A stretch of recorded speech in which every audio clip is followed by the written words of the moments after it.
Pemirsa, Ikatan Dokter Anak Indonesia menyebut angka kematian bayi akibat penyakit jantung bawaan kritis masih cukup tinggi. Hal itu ditunjukkan dari 376.610 kelahiran bayi periode Januari hingga Juni 2021, 1.000 jiwa diantaranya meninggal dunia akibat penyakit jantung bawaan kritis.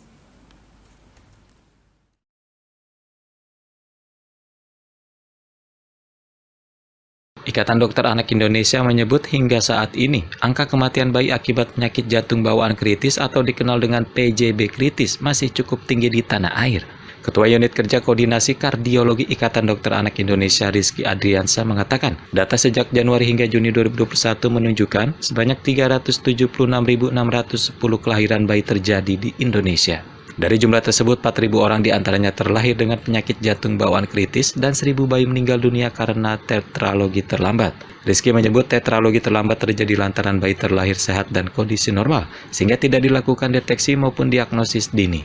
Tanda-tanda bayi mengalami penyakit jantung biasanya terlihat 1 minggu setelah kelahiran dan gejala yang muncul menandakan kondisi bayi sudah kritis, sehingga proses rujukan dan penanganan tidak bisa berjalan maksimal. Jadi membedakan birunya itu pertama kali kita lihat dari mukosa bibir ya, dan juga ujung-ujung jari dan kakinya terlihat biru. Juga ada tampak sesak napas. Hasilnya saturasinya sangat rendah, hanya 40% sampai 60%.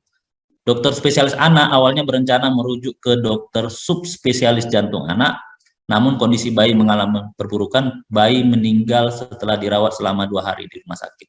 Nah, ini kejadian yang sangat sering terjadi. Rizky menjelaskan pencegahan keterlambatan diagnosis terhadap bayi dengan penyakit jantung bawaan kritis dapat dilakukan dengan screening menggunakan alat pulse oximeter pada seluruh bayi sehat bugar saat usia 24 hingga 48 jam setelah lahir atau sebelum bayi dipulangkan. Lakukan pencatatan terhadap hasil screening penyakit jantung bawaan kritis. Jika hasilnya positif, segera rujuk bayi ke rumah sakit, serta hindari pemberian terapi oksigen berlebihan saat merujuk bayi ke rumah sakit.